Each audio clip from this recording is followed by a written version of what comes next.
मंगल प्रदोष व्रत कथा। एक नगर में एक वृद्धा निवास करती थी। उसके मंगलिया नामक एक पुत्र था। वृद्धा की हनुमान जी पर गहरी आस्था थी। वह प्रत्येक मंगलवार को नियम पूर्वक व्रत रखकर हनुमान जी की आराधना करती थी। उस दिन वह ना तो घर लीपती थी और ना ही मिट्टी खोदती थी। वृद्धा को व्रत करते हुए अनेक दिन बीत गए। एक बार हनुमान जी ने उसकी श्रद्धा की परीक्षा लेने की सोची। हनुमान जी साधु का वेश धारण कर वहां आए और पुकारने लगे, है कोई हनुमान भक्त जो हमारी इच्छा पूर्ण करे। पुकार सुन वृद्धा बाहर आई और बोली, आज्ञा महाराज। साधु वेशधारी हनुमान जी बोले, मैं भूखा हूँ, भोजन करूँगा, तो थोड़ी जमीन लीप दे। वृद्धा दुविधा में पड़ गई। अंततः हाथ जोड़ बोली, महाराज, लीपने और मिट्टी खोदने के अतिरिक्त आप कोई दूसरी आज्ञा दें, मैं अवश्य पूर्ण करूँगी।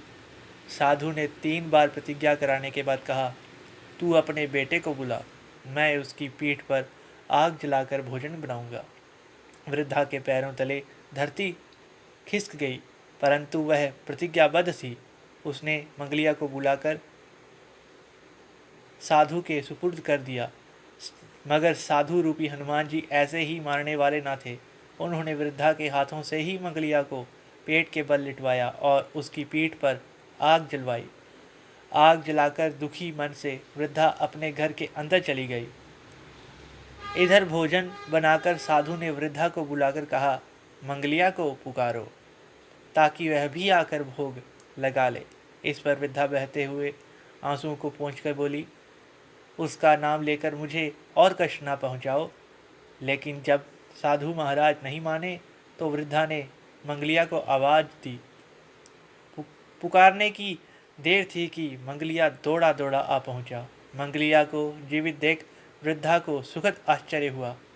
वह साधु के चरणों में गिर पड़ी। साधु अपने वास्तविक रूप में प्रकट हुए। हनुमान जी को अपने घर में देख वृद्धा का जीवन सफल हुआ।